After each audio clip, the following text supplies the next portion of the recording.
Hi friends, welcome back to my channel Dr. Zubi is all about health. நம்ம உடலை ஆரோக்கியமாக வச்சுக்கிறதுக்கு குடலோட ஆரோக்கியம் ஒரு முக்கியமான காரணம்.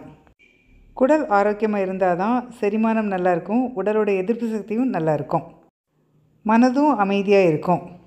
ஆனால் இப்போ உள்ள காலகட்டத்தில் வேகமான வாழ்க்கை முறை, தவறான உணவு பழக்கங்கள், தூக்க குறைபாடு இது எல்லாமே குடலோட ஆரோக்கியத்தை பாதிக்குது. இதற்கு தீர்வாக காலையில் சில பழக்க வழக்கங்களை நம்ம ஃபாலோ பண்ணோன்னா குடலோட ஆரோக்கியம் நல்லாயிருக்கும். அது என்னங்கிறத இந்த வீடியோவில் பார்க்கலாம் வாங்க. முதலாவது, காலையில் எந்திரிச்ச உடனே ஒரு டம்ளர் வெதுவெதுப்பான தண்ணி குடிக்கிறது. இது நச்சுத்தன்மையை வெளியேற்றுறதுக்கு ஹெல்ப் பண்ணும், செரிமானத்தையும் இம்ப்ரூவ் பண்ணும். இந்த வெதுவெதுப்பான தண்ணி கூட கொஞ்சம் எலுமிச்சம்பழத்தோடைய ஜூஸை ஆட் பண்ணியும் குடிக்கலாம்.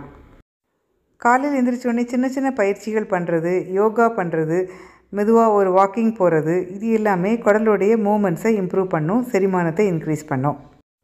காலையிலேயே கேட் கவ் போஸ், சீட்டட் ட்விஸ்டட் போஸ் இந்த பயிற்சிகள் பண்ணும்போது செரிமானம் இன்னும் நல்லாவே இருக்கும். ப்ரீபயாட்டிக் நிறைஞ்ச காலை உணவை எடுத்துக்கணும். இது நல்ல கட் பாக்டீரியா வளர்கிறதுக்கு ஹெல்ப் பண்ணும். முழு ஓட்ஸ் ஒரு நல்ல ப்ரீபயாட்டிக் ஃபுட். அது மட்டும் இல்லை, வாழைப்பழம், ஆப்பிள், பூண்டு, வெங்காயம் இது எல்லாமே ஒரு நல்ல ப்ரீபயாட்டிக் ஃபுட் தான். அதனால் காலை உணவில் இது எல்லாம் இருக்கிற மாதிரி பார்த்துக்கணும்.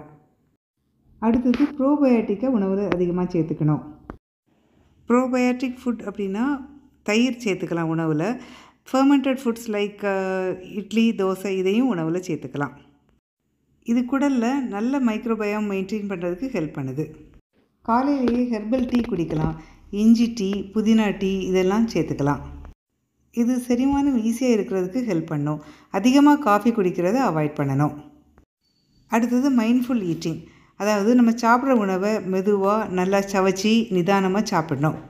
இப்படி சாப்பிட்றதுனால ப்ளோட்டிங் குறையும், டைஜஷன் இம்ப்ரூவ் ஆகும். அடுத்தது, சுகரி சீரியல்ஸை அவாய்ட் பண்ணணும். மாவு பொருட்களில் இனிப்பு சேர்த்து பண்ணின உணவுகளை அவாய்ட் பண்ணணும். பதப்படுத்தப்படாத இயற்கையான முழு உணவுகளை நல்லா சவச்சி சாப்பிடணும். காலையில் இளவெயிலில் ஒரு 10 நிமிஷமாவது இருக்கணும். இது சர்க்கேடியன் ரிதமை ரெகுலேட் பண்ணி இன்டைரக்டாக டைஜஷனையும் இம்ப்ரூவ் பண்ணும், மெட்டபாலிசமும் இம்ப்ரூவ் ஆகும்.